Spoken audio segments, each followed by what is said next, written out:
Bueno, muchas gracias. Gracias por tu presentación, Valentina. Gracias a todas y a todos que se hicieron presentes en esta actividad. Agradecer muy especialmente a la gente que está trabajando en las jornadas, que es numerosa, mujeres, hombres de acá, de la comunidad de la Facultad de Ciencias Sociales, no docentes, profes, colegas también, al centro de estudiantes de la Facu, a nuestro invitado, que es realmente para mí un lujo, no sé si ya se usa la palabra asiático, pero un lujo, digamos, significativo, para no ser así para no apelar a un criollismo, digamos. Tener acá con nosotros a Stefan Lesnich, es el primer director del Instituto de Investigación Social que habla castellano, y eso es un hecho determinante para que esto esté sucediendo, porque no sería mi alemán lo que hizo posible que estemos acá conversando, digamos. Así que una sesión corta sería. Es bastante corta, digamos, bastante corta. Así que bueno, es un lujo que yo lo percibo personalmente, y bueno, ya lo venimos escuchando, Stefan, desde ayer y conversando con él. Así que te doy, bueno, la bienvenida, digamos, a esta mesa. Y a Leti, bueno, ya la conocen todos, pero me parece que es un lujo, porque además lo que no dijo Valentina y que ustedes saben también es que es la primera mujer, sería así, que asume en la CTA acá en Córdoba, lo cual habla de, vamos a hablar de cambios, pero indudablemente eso marca un cambio, y que quizás sea algo, ojalá tendencial, pero que acumule una experiencia, digamos, que se enriquece entre estos mundos que pueden ser pensados como algo relativamente unificado, pero que también se ajustan a otras lógicas y a otras formas de funcionamiento, porque a la Bourdieu serían, al menos en términos hipotéticos, campos distintos. Así que bueno, gracias por estar acá, gracias a ustedes también. Y lo que habíamos conversado primero con Leti y después le trasladamos a Stefan, es que Stefan resuelva todos los problemas que la sociología hasta hoy no ha podido resolver, intenta hacerlo, y un poco tirarle la pelota a él con algunas preguntas para que enuncie algo, y después vemos con Leti, en todo caso, qué podemos hacer con eso, digamos. Pero básicamente nos vamos a lavar las manos, quiero decir, de las preguntas que son realmente complejas de resolver o imposibles de ser resueltas, es decir, que podrían tener una forma dilemática, digamos, que no tienen solución, digamos. Pero bueno, si les parece, yo lanzo algo y vamos viendo, ¿les parece? Y vemos cómo sale esto. Bueno, inicialmente tenemos un título que es realmente, que suena familiar, porque para la sociología, para las ciencias sociales, hablar de política, la política, el cambio social, son conceptos no solo familiares, sino en términos de cosas como estructurales, es decir, estructuran la identidad de lo que se fue desplegando como una corriente intelectual. Nace como el ADN de la sociología, si les gustan, está conectado con algo que también forma parte ya de un sentido común, que es el cambio social. Pero bueno, lo cierto es que uno podría decir, para complejizar, para crear un problema donde no lo había, antes que empiece este panel, podríamos decir que la política, digamos, con voluntad transformadora, no necesariamente produce un cambio social, como sabemos todos, digamos. Y un cambio social no necesariamente sucede a lo largo del tiempo en una determinada sociedad. Por más que muchos actores se pongan de acuerdo para producirlo.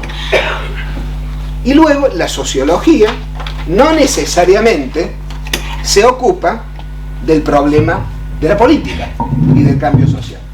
Entonces, son conceptos estos, el cambio social, la política, que ni van de suyo y que requiere un conjunto de precisiones para poder darle una especificidad que esté conectada con algo que sería cambiar una entidad, un mundo, una institución, un algo, más allá de un cambio intelectual, etc. Entonces, ahí está la parte donde yo me callo y te tiro, se llama como que la suerte de muerto hacia vos, con algunas preguntitas como, por ejemplo, cosas que nos podríamos preguntar para iniciar esta conversación. Y lo pongo ya en primera persona, digamos. Si te parece, Stefan, que adquiere, que a riesgo de ser abstracto, pero para zambullirnos, digamos, en un campo, zambullirnos en la sociología, digamos, si adquiere alguna especificidad, la política de la sociología, o más exactamente, digamos, la política para la o el sociólogo, si se lo compara con la política de los políticos o de la política, la política de los movimientos sociales, y en el caso que sí, que tenga una singularidad, ¿cuál pensás que sería, digamos? Nada más ni nada menos con esto, te invito a conversar, digamos. Vamos largando, digamos. Vale, esto es complejo. Vale, gracias de nuevo por la invitación y por tenerme aquí, por estar aquí hoy. Primero de todo, porque esto es una mesa sobre la sociología, la política y el cambio social, me permito 2 o 3 frases en conmemoración a 9 ciudadanos alemanes que casi hoy, hace 5 años, han sido asesinados salvajemente, acribillados en Hanau, una población de 100.000 habitantes cerca de Frankfurt. 9 ciudadanos alemanes, emigrantes de segunda generación, de Turquía, procedentes los padres de Turquía o de la ex Yugoslavia, 9 jóvenes que habían nacido en Alemania, que habían sido escolarizados en Alemania, que habían trabajado en Alemania y que fueron asesinados por el mero hecho de que parecían no ser alemanes, por un sujeto racista, ultraderechista, que vivía al lado de sus casas. Y hablando de sociología y política y movimientos sociales, hay un pequeño movimiento en Frankfurt bajo el hashtag de Say Their Names, y nos hemos comprometido a, de vez en cuando, en el contexto sociológico académico, pues honrar estos nombres y conmemorar sus vidas para que no se olviden, y para que no se olvide que han vivido y que han muerto por el mero hecho de parecer no ser alemanes, cuando eran alemanes, pero aún sí no hubieran sido alemanes. Bueno, y por eso me voy a quitar este chándal, esta chaqueta ahora mismo, porque tengo mucho calor, pero quería decirlo. Y a mi espalda están, están 9 cabezas que quiero enseñar.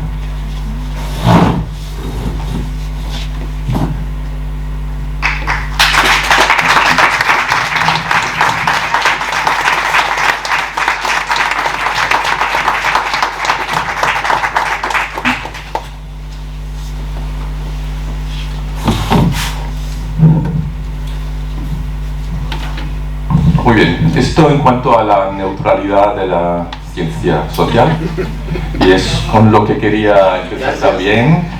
Como ya lo he hecho ayer, pero como sociólogo alemán tengo que empezar con Weber y con el postulado de objetividad de las ciencias sociales y ciencias políticas. No sé quién conoce para el contexto alemán, texto clásico de 1904 sobre la objetividad como concepto de las ciencias sociales, y ahí Weber postula que el científico social tiene que ser neutral y objetivo. que tiene dos roles, uno científico, donde es neutral y se abstiene de conceptos, criterios y evaluaciones normativas, y entonces otro rol como ciudadano o como persona política, pero separada del rol científico, pues ahí puede decir lo que quiera. Yo creo que este concepto de objetividad científica de las ciencias sociales ha sido malentendido bastante e intencionadamente por ciertos sectores positivistas de la ciencia social. En Alemania son muy fuertes estos sectores y es una crítica normal a una ciencia politizada, pues no respetar el postulado de objetividad que Weber hace 120 años pues propuso, y que es como una norma fundacional de la sociología en Alemania y en Europa. Pero yo postularía que no hay objetividad, no puede haber objetividad en el sentido de ser neutral políticamente o socialmente de ninguna ciencia que sea social. No sé si hay objetividad, neutralidad en las ciencias naturales, no lo creo tampoco, pero en las ciencias sociales seguro, yo postularía seguro que no. Weber ya dice en su texto originario que sí hay un elemento de no neutralidad, porque el científico, él solo lo pone en masculino, el científico, la científica, pues elige el objeto de estudio según su relevancia personal, según su idiosincrasia y sus preferencias y sus intereses, pero ahí, tras la elección del objeto de estudio, acaba lo personal y lo privado y empieza lo científico objetivo neutral. Pero yo creo que hay más política en las ciencias sociales que la elección de uno u otro objeto de estudio, sino argumentando con Pierre Bourdieu, yo diría que las ciencias son un campo de batalla social como otros campos también. Tiene otras reglas que la política o que la jurisdicción o que la educación, pero la ciencia es un campo de batalla, y la producción de conocimiento científico es como un envite, yo diría enjeu, en el juego de poder en el campo social de la ciencia y la producción de conocimiento científico.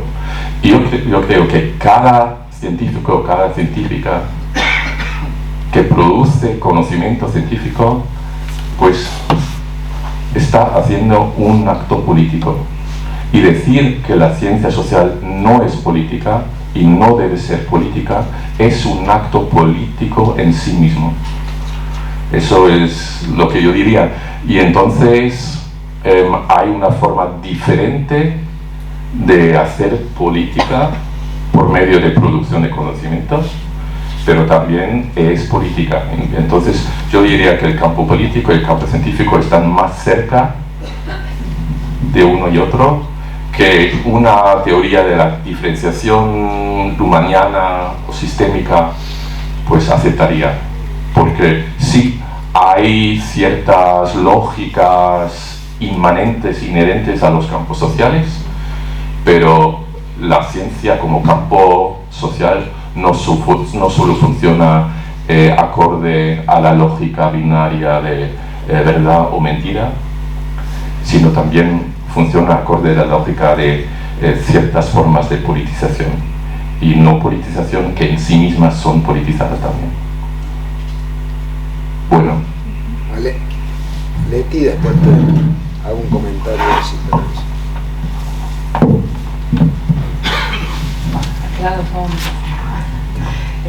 Sí, politizada, la ciencia politizada, y más en un escenario como el que estamos atravesando hoy en nuestro sistema científico y universitario, que está profundamente atravesado por proyectos políticos y siendo objeto de un ataque político particularmente intensificado en estos últimos años.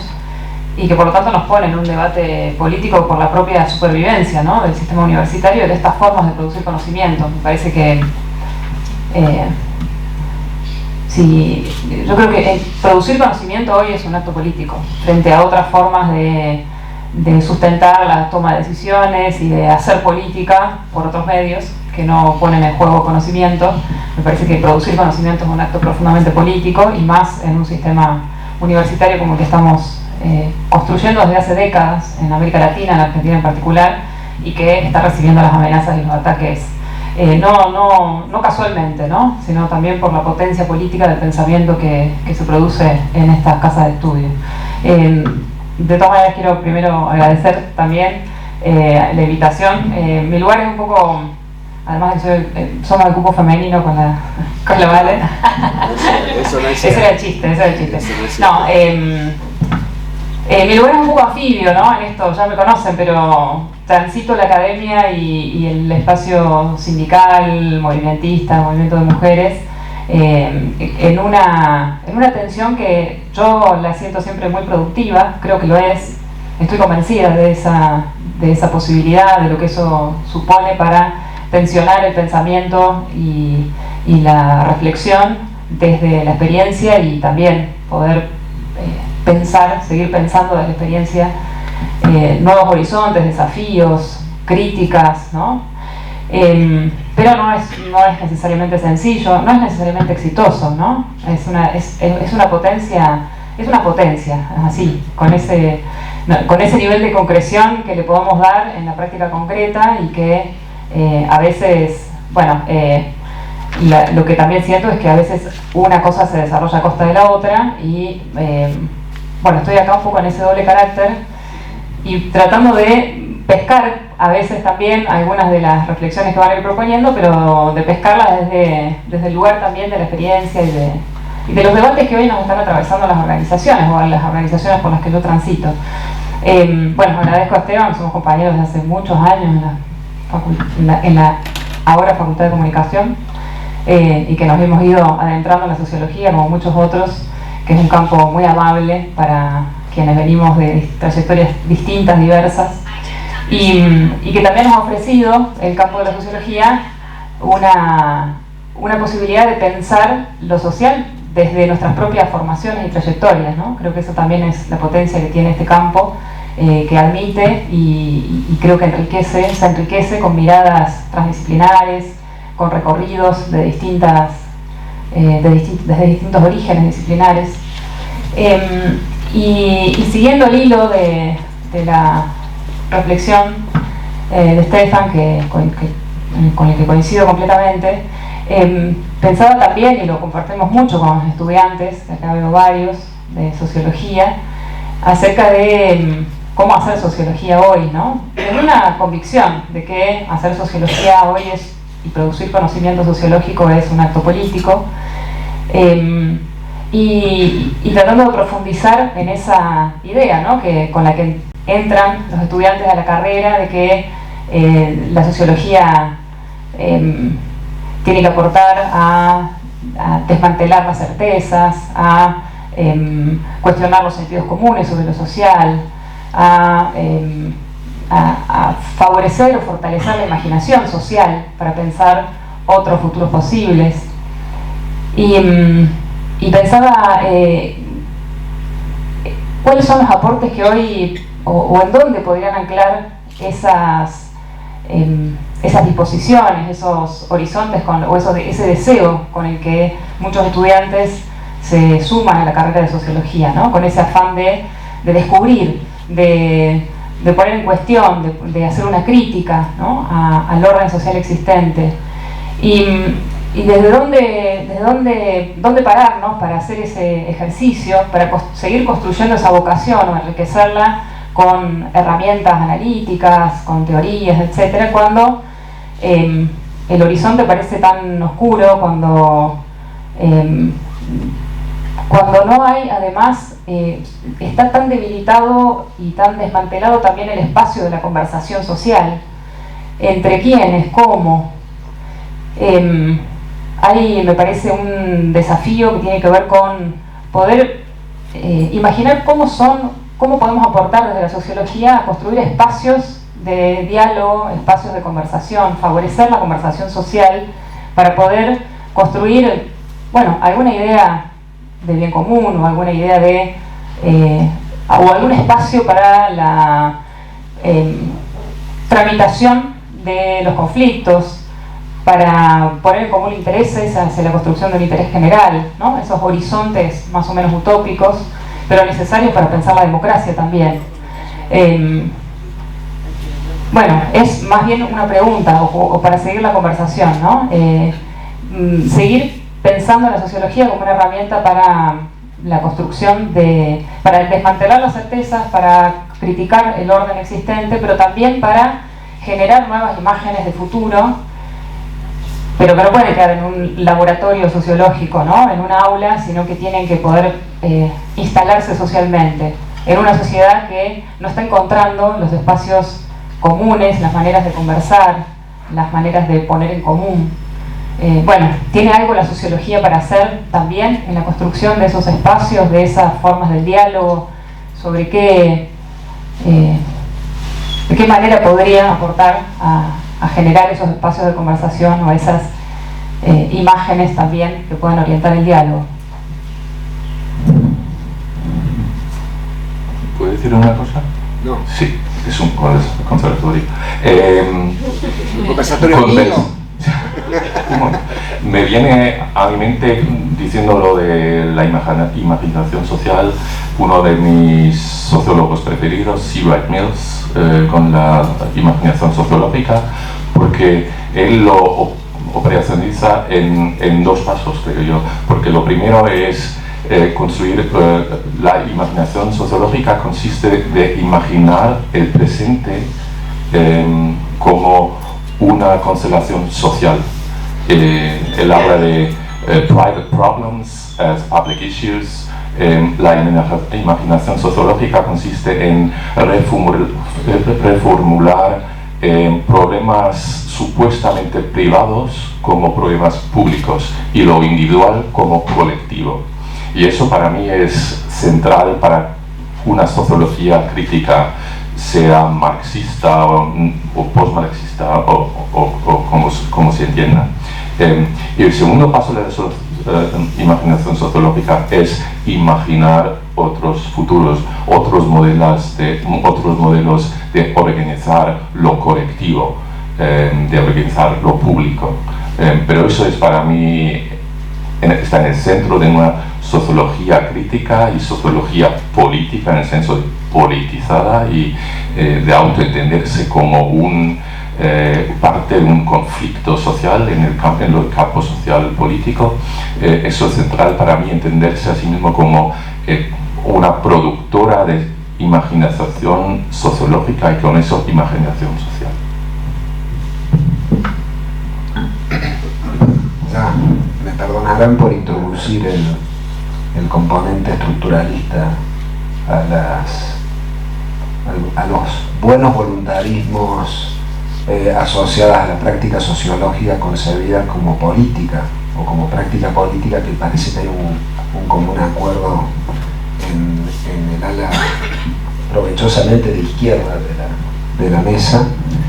¿Cómo sería, la pregunta que les traslado, cómo sería esa práctica sociológica, que es una práctica política, cuando, si estamos dispuestos a asumir como hipótesis, y lo descartaste en tu comentario, pero lo traigo de vuelta para presentarlo, si lo que estamos percibiendo en términos estructurales es un proceso de desacoplamiento entre el campo académico, el campo científico y el campo político, porque yo creo que se está produciendo ese fenómeno hace un tiempo bastante considerable. En los años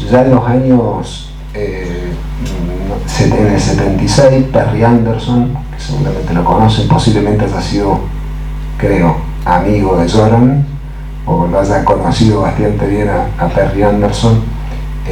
Perry escribió un texto que tuvo mucha influencia, que fue Consideraciones sobre el marxismo occidental, y en ese texto él lo que señala es básicamente el paso, digamos, del partido a la universidad para el marxismo. Es decir, la destrucción de la figura del intelectual orgánico a partir de la derrota contundente asiaga de la izquierda, ¿no? Entonces, la universidad se transforma en un lugar negativo por defecto. Fue el lugar donde se reclutaron, se reinventaron, pero sobre todo se resguardaron los intelectuales marxistas. En una tradición de pensamiento que ustedes conocen, que se estructura principalmente sobre un lema, que es la de la unidad entre teoría y praxis, ¿no? Entonces, a partir de ese pase del partido a la academia, de ahí en adelante se viene produciendo, creo, a nivel mundial, me atrevería a decir, un proceso de separación de estos sistemas, estos campos, estas instituciones, distanciamiento. Y ahora hago el juego nada más que del campo académico en relación con el campo político, pero es trasladable a todas las hipótesis sobre los problemas que tiene la política en términos de representación, de legitimidad, en relación a lo que podríamos considerar una esfera social integral o la sociedad en general, ¿no? Entonces, yo creo que ahí se presenta un desafío para que eso que consideramos político, cómo se puede enlazar ese sentido de lo político asociado a la práctica sociológica si estamos dispuestos a asumir que se distancian, ¿sí?, el mundo con sus reglas, con sus lógicas de competencia, con su gramática singular en relación a la política. Porque lo que quedó sin responder en este primer cruce es la pregunta que hice inicialmente, es decir, ¿cuál es la diferencia entre la política de la práctica sociológica, que estamos dispuestos a asumir que es política en el sentido de que el principio de neutralidad weberiano es ficticio, pero qué queda de la política que funda la sociología y que está inscrito en ese principio de neutralidad, que para el propio Weber no era la política del campo académico, porque lo que estamos percibiendo como la política de nuestra práctica intelectual en el campo académico, por eso hay interesantes con Leti cuando dice hay una figura ambigua, es decir, tengo una pata sindical y estoy en la universidad, ahí hay una experiencia, ¿sí? Cuando uno lo piensa desde la universidad, ¿dónde queda la política extra, podemos decir, académica? ¿Sí? Entonces, ¿por qué? Porque creo que es fundante de la idea de política de la sociología weberiana, de la sociología clásica, que se conectaba con el Estado, que se conectaba con organizaciones que no eran estrictamente académicas. Y voy a introducir una reflexión última y paso de vuelta a la pelota de las preguntas. A mi criterio, una pregunta que deberíamos hacernos cuando nos interesamos por el efecto social de nuestras prácticas sociológicas es una revisita a ese lema de la unidad entre teoría y praxis. Y antes de preguntarnos cómo está el estado de esa articulación, donde se prometía que la práctica política era fundante de ideas, donde el movimiento de la propia política era en parte un hándicap, digamos, positivo, un punto de dilucidación que solo lo daba la praxis, el movimiento, la acción que no es en primera instancia necesariamente intelectual, pero que era dadora de ideas nuevas, una irrupción intelectual. ¿Qué queda? Antes de preguntarnos qué queda de eso, me parece que había que preguntarnos cómo se produjo en el pasado. Y yo creo, en ese sentido, y es parte de las cosas que uno ha reflexionado hace ya un tiempo considerable, es que nunca se produjo, porque la premisa de la unidad entre teoría y praxis es que en simultaneidad se producía una sinergia. Es decir, a medida que uno actuaba políticamente en cualquier organización, estaba obteniendo registros abundantes los casos, o no me parece que sea, o no me interesa por lo menos ahora hacer una sociología de la militancia, Pero sí me parece que seguir pensando esto de las articulaciones posibles entre el campo científico y lo político, y pensar más desafíos para la sociología, sobre todo en contextos como el actual, que creo que desde todas las lecturas de la teoría social se menciona el concepto de crisis y se trata de caracterizar la crisis, y me parece que parte de un desafío que es profundamente político es poder aportar desde las teorías sociales, desde la sociología, a una comprensión de las formas en que los actores están viviendo, interpretando la crisis. Digo, porque podemos hacer, y de hecho lo hacemos, muchas lecturas comparativas y debates teóricos acerca de en qué consiste la crisis, si es una crisis global, si es una crisis de la democracia, si es una crisis del capitalismo, qué nombre le podemos poner a esta nueva etapa del capitalismo que estaría emergiendo.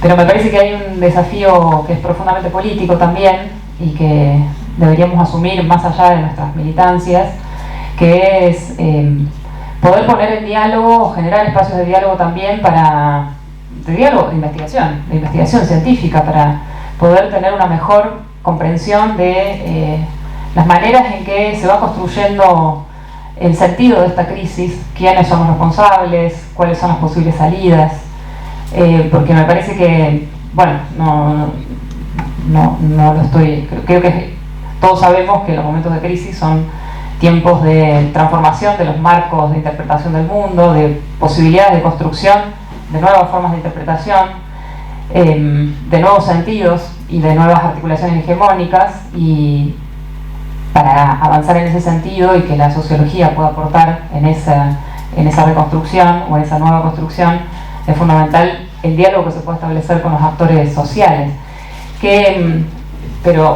Y esto tiene que ver con discusiones que son antiguas, ¿no? que ponen en juego las formas en que desde el campo científico generamos diálogos, intercambios, ¿no? desde las famosas discusiones de la educación popular sobre el diálogo de saberes a debates más actuales acerca de quiénes son los sujetos del campo popular, cómo se subjetivan, qué tipo bueno, como planteaba recién, qué tipo de espacios de diálogo pueden garantizar la democracia, el reconocimiento de la palabra de los actores en sus propios términos, y además generar condiciones para la construcción de algo en común, ¿no? Y ahí en particular, en relación a esta cuestión de la crisis, que me parece que es un sentido común que anda dando vueltas, ¿no? Estamos en crisis desde hace mucho tiempo. Parte de las interpretaciones que hay para disputar es acerca de cuánto hace que estamos en crisis, y por supuesto también cuáles son las responsabilidades de quiénes y cuáles son los horizontes posibles. Pero bueno, hay en la teoría crítica y en los trabajos de Stefan un gran desarrollo sobre esta idea de la crisis, en diálogo incluso con otros sociólogos y sociólogas, que me parece que ese tipo de debates ha sido muy orientador para los movimientos sociales en el último tiempo. Pienso, bueno, vos hablabas sobre las teorías feministas desde los 60 y 70, pero últimamente también me parece que esas lecturas de la crisis, esas lecturas más complejas de la crisis, no como crisis sectoriales, parciales, sino como crisis totales o globales del capitalismo, de la forma del capitalismo actual y las maneras en que el capitalismo está procesando esa crisis, ¿no? Profundizando sus mecanismos de explotación, de expropiación, de subordinación de procesos de energías sociales.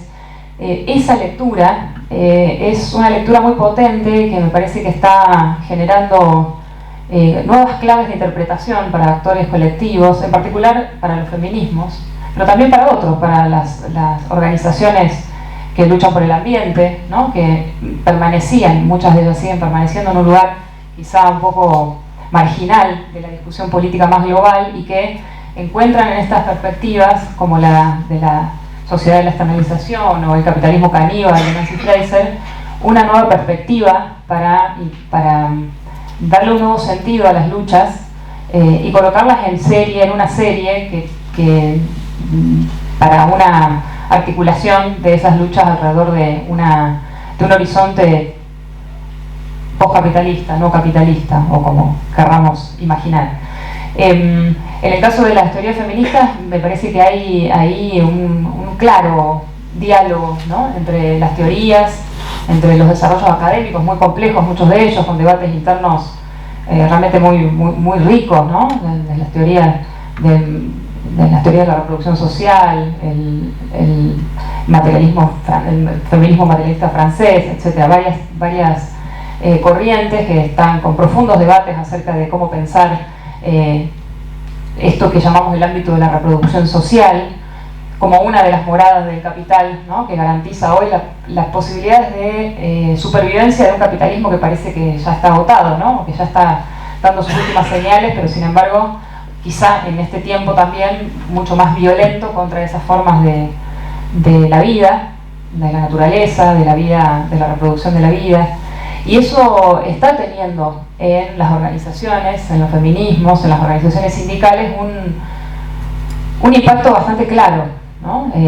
Esos desarrollos teóricos que parecen tan abstractos, tan lejanos en términos de sus horizontes políticos, están dando que hablar en las organizaciones sindicales, por ejemplo, no solamente animando a las mujeres a dar continuidad a aquellas luchas históricas como la del trabajo, la salarización del trabajo doméstico, esa era la forma de los 70, sino empezando a colarse en discusiones más generales, porque cuando hablamos de la reproducción social, de que el capitalismo necesita invisibilizar, expropiar el trabajo de reproducción invisibilizado, mal pagado o no remunerado, etcétera, para poder sobrevivir, pero entonces esa realidad, esa constatación ofrece una línea de trabajo, de reflexión y de demanda al conjunto de la clase trabajadora, no solamente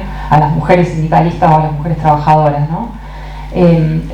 Digo esto porque esa teoría, esas reflexiones que se vienen produciendo van alimentando, no solamente alentando, sino alimentando y enriqueciendo las luchas de los movimientos. Y pienso también, y va una preguntita para seguir el diálogo,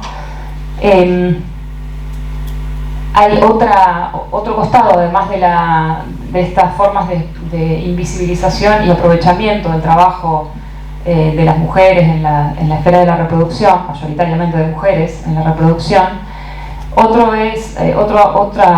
Otra de las formas de la expropiación de estas energías sociales tiene que ver con la creciente expansión de formas de trabajo precario, no asalariado, informal, bueno, sí, todo esto que vamos entendiendo que no es una situación pasajera, vamos entendiendo en el mundo, creo, que no, y en América Latina en particular, que no es una situación pasajera, que no es algo que tenga que ver con, bueno, algún acontecimiento actual o políticas estatales, políticas laborales específicas, sino que tiene que ver con la fase del capitalismo en la que asistimos. Por eso aparecen proyectos como la reducción de la jornada laboral también acá, ¿no?, y ese tipo de iniciativas. Hay un reconocimiento ahí, creo, en las organizaciones, pero que sin embargo, bueno, no sé si sin embargo, digo, esa constatación también de esta realidad de la fuerza de trabajo va generando formas organizativas y horizontes políticos de inclusión de todo ese sector de la clase trabajadora, que acá en la Argentina es aproximadamente un 35% de la fuerza de trabajo, con proyectos vinculados a lo que aquí se llama economía popular, en discusión con la noción de economía social y demás, pero que desde algunas perspectivas teóricas se entiende como simplemente un emergente que pone en evidencia los procesos de explotación y de expoliación, y que de ninguna manera constituyen, que son necesarios para también la reproducción del capitalismo, y que de ninguna manera constituyen una alternativa o un camino de emancipación para la clase trabajadora. Incluso muchos consideran que hay diferencias, bueno, podríamos estar de acuerdo que hay diferencias estructurales en las posiciones entre los actores, entre los trabajadores organizados, asalariados, etcétera, y estos trabajadores de la economía popular. Pero lo que no tenemos es un diagnóstico común, me parece, ni en la academia ni en los movimientos sociales, acerca de cuál es la potencialidad política de ese tipo de organizaciones, ¿no? De trabajadores, fundamentalmente, de trabajadores y trabajadoras, que ponen sí en el centro de sus reivindicaciones el derecho a la vida y en el centro de su trabajo la reproducción, la propia reproducción, en general a escala comunitaria, a escala familiar, con un fuerte componente de género, ¿no? Pero que buscan la visibilización y el reconocimiento estatal, y en muchos casos están, en este último tiempo, proponiendo que ese es el camino para la construcción de una salida no capitalista o postcapitalista. Bueno, en función de lo que vienen desarrollando, de lo que venís pensando, bueno, ¿qué idea tenés para ese sector?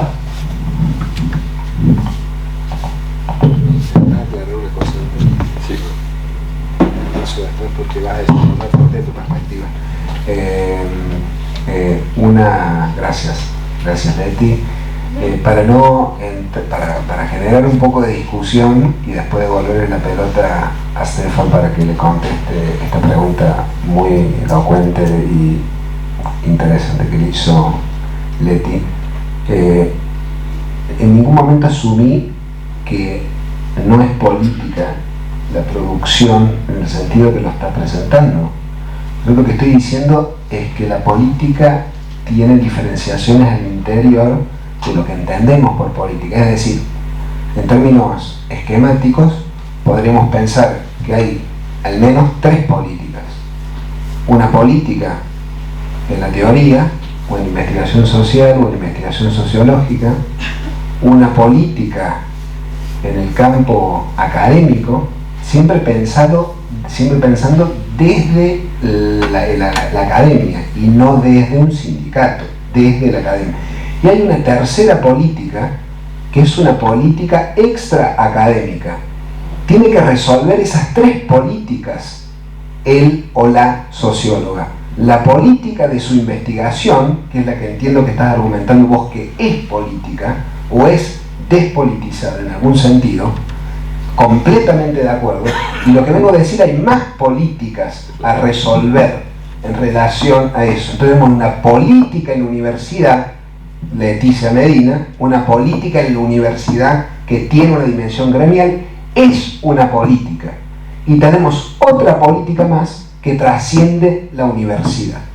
Mínimamente tenemos esas tres políticas, y lo que a mí me preocupa, y por eso hablo de diferenciación, no para lavarme las manos, de no hacer política que no sea la política de la teoría, es qué pasa con las herramientas intelectuales que necesitamos para las políticas orientadas al cambio social. Y cuando Leti dice recién, estamos empleando perspectiva, estamos leyendo a Stefan Lesnich, estamos leyendo a Nancy Fraser, ¿qué supone eso?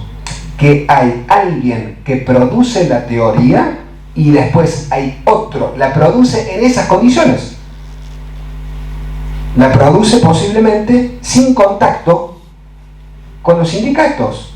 Posiblemente, digo, yo no estoy al tanto, Nancy Fraser concretamente que hace el día a día, pero me imagino que como es una notoriedad de la Academia Mundial, buena parte de su energía la consume al interior del campo académico. Entonces, concretamente, ¿alguien tiene que producir la teoría y otros consumirla? ¿O hay que pensar trayectorias pensando en cada uno de los estudiantes y las estudiantes que están acá?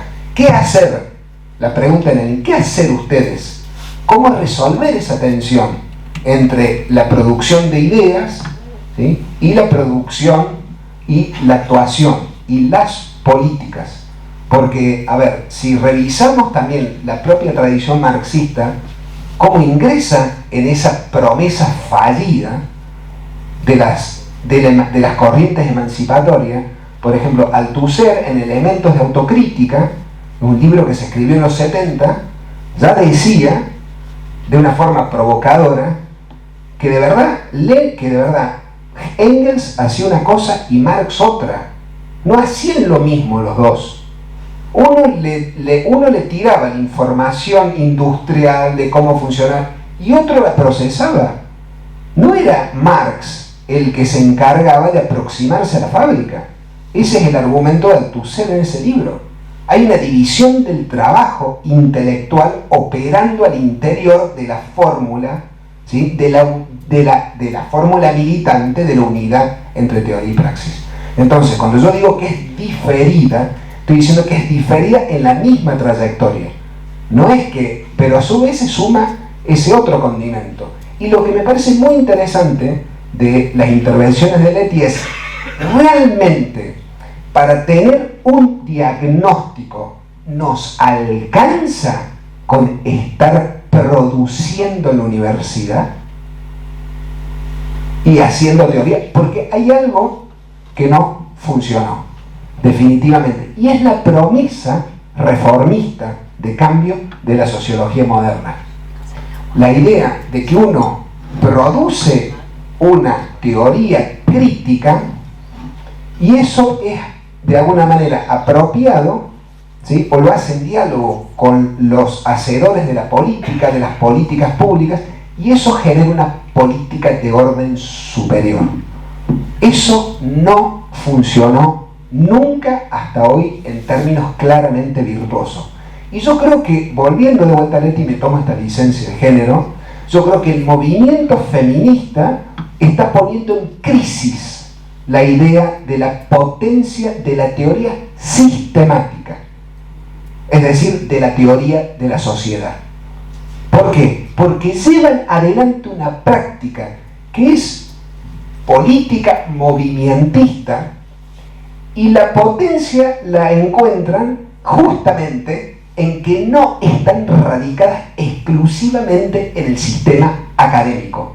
Es un movimiento que trasciende la academia, y que tiene puntos de apoyo por fuera de la academia. Es decir, es un movimiento que incluye y trasciende la academia y que posiblemente tiene su punto de apoyo central, nuclear, decisivo en la lucha política en la calle, en la lucha política en la legislatura, en la lucha y eso es parte, da la impresión, no parece ser comparativamente que estén menos desprovistas de herramientas intelectuales ese movimiento de lo que están los teóricos hombres de izquierda del cambio social en la academia. Y yo creo justamente que es una discusión muy pertinente para dar acá, porque me parece que cuando se totaliza esa idea de política asociada a la producción sociológica, bueno, no estoy diciendo que digas eso, digo, cuando se totaliza, lo que aparece en América Latina, en las tradiciones de izquierda académica, es decir, la izquierda académica en Argentina, son posiciones antiestatales. Y buena medida de la izquierda intelectual latinoamericana, la mejor considerada públicamente, la más leída, ¿sí? Asumen posiciones antiestatales en América Latina. Entonces la cuestión es cómo se resuelve, qué tenemos que hacer nosotros desde la universidad, pensando exclusivamente en términos de producción, de conocimiento que tiene una dimensión política. ¿Nos alcanza con estar en la universidad? ¿Qué diálogo tenemos que construir con los sectores no universitarios, con las organizaciones sociales, con los partidos políticos? Y yo tiro esta pelota y ya le contestaré y te digo, ¿no hay acaso un tabú en la sociología y en las ciencias sociales críticas en relación a la política que no es académica o del campo académica? Y si hay un tabú, ¿no se refuerza acaso en relación al Estado y a los partidos políticos a favor de los movimientos sociales? Bueno, es una pregunta que creo que va a Leti, porque yo no la puedo responder, bueno, no puedo responder, solo puedo responder para el contexto alemán europeo, y es, sí significativamente diferente, creo yo, del de aquí. Pero primero, la diferenciación de tres modos de política que has hecho es la misma básicamente que yo he hecho en mi última intervención. Así que todo de acuerdo. Y con referencia a la relación de sociología a la política, tu tercer modo, pues yo creo que hay prácticas muy diferentes en el campo sociológico, muy diferentes. Y ahora no tengo un estudio empírico que diría, pues el 10% hace esta práctica, el 25,5% de la otra, pero yo creo que producción sociológica puede enganchar con la política en muy diferentes modos. Puedes producir teóricamente un imaginario social que mueve a las personas. Lo leen y piensan, bueno, yo me engancho a la política. Puedes escribir de un modo que lo entienda la gente.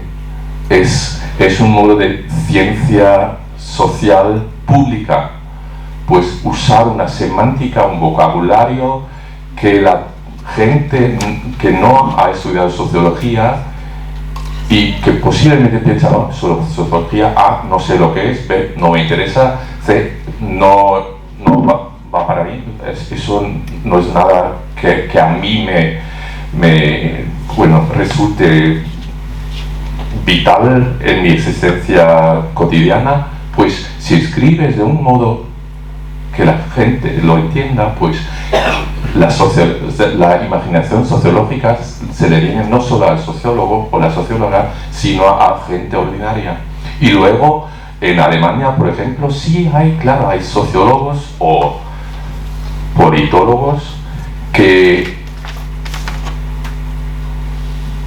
elaboran concepciones sociales, teóricas, en diálogo con movimientos sociales o incluso con representantes de partidos. Claro, también lo hay.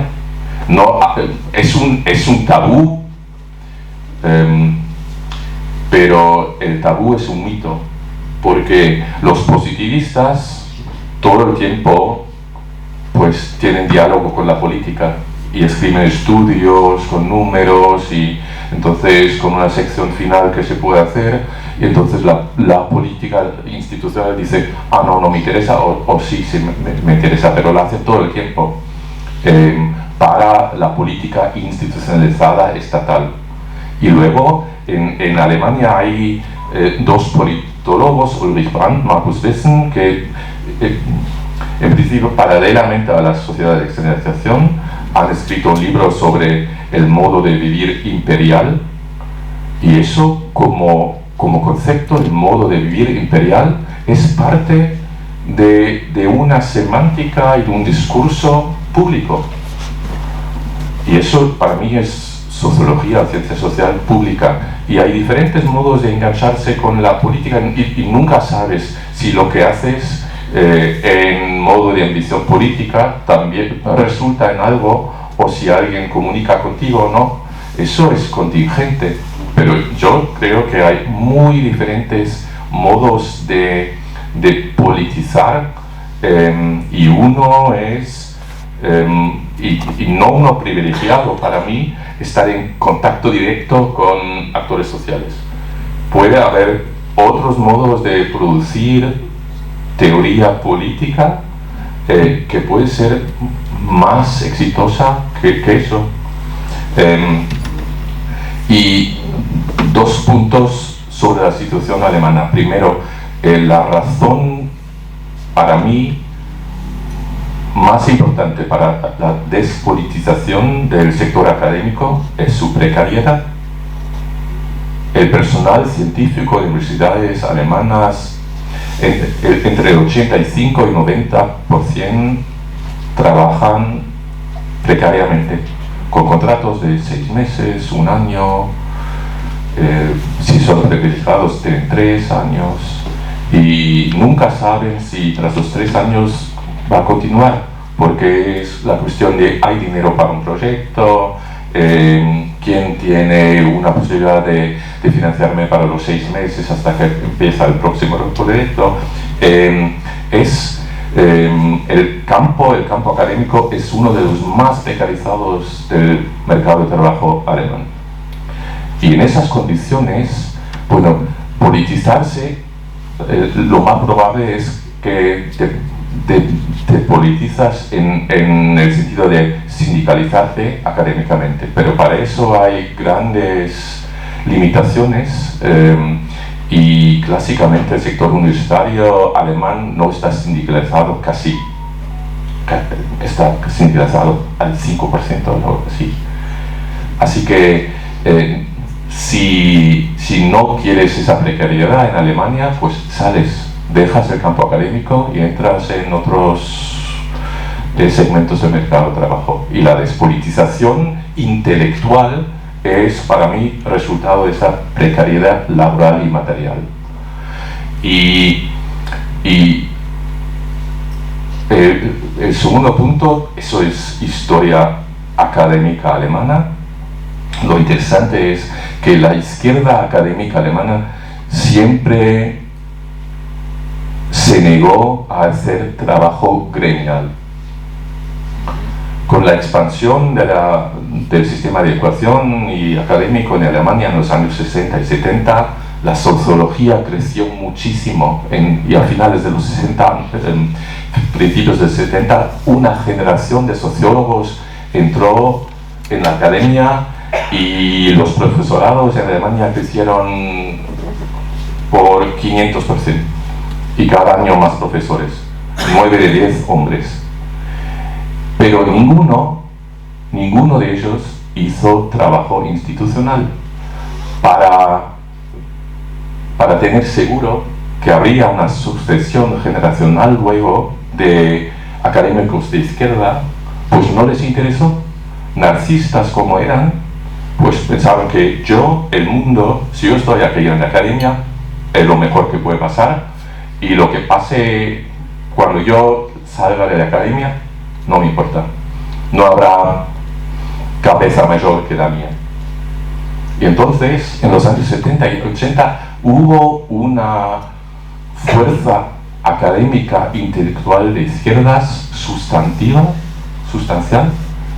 y eso se acabó con una generación de profesores de izquierdas y dejaron el campo pues sin nada luego. Y entonces con los factores estructurales de neoliberalismo, de economización de la academia, de precarización del mercado de trabajo académico, se acabó prácticamente la izquierda académica universitaria en Alemania. Y por eso el sine qua non es trabajar en la institucionalización de posiciones de poder. Y si no se institucionalizan, pues eso es sociología, pues la cosa pasa como en Alemania. En Alemania había individualismo, de que no había como un recambio de investigación. En la política sí funciona, en la política sí existe una organización de recambios generacionales para que toda esa condensación de conocimientos no se quede en uno, sino que se vaya socializando, esta falta de socialización que vos nombrabas. Y yo creo que lo que me queda a mí de reflexión de todo esto es que la academia no solo tiene que tomar a la política como un tema, no tiene que ser la elección de un tema, sino que también debería empezar a copiar algunas formas de organización que tiene, como para poder ir colectivizando, socializando los conocimientos, pero para que todas esas formas y toda esa construcción de conocimiento no quede en uno, sino que también pueda ir socializándose en los demás. Y más que nada, bueno, lo tomo esto como estudiante y como las futuras generaciones, que las que nos estamos formando, de que también es necesario para nosotros que no quede en las personas que ya vienen produciendo conocimiento, sino que eso se pueda ir compartiendo. Así que era lo único que quería compartir de este cierre que me quedó resonando, así que... Cerrale. Bueno, muchas gracias por asistir, fue un gusto.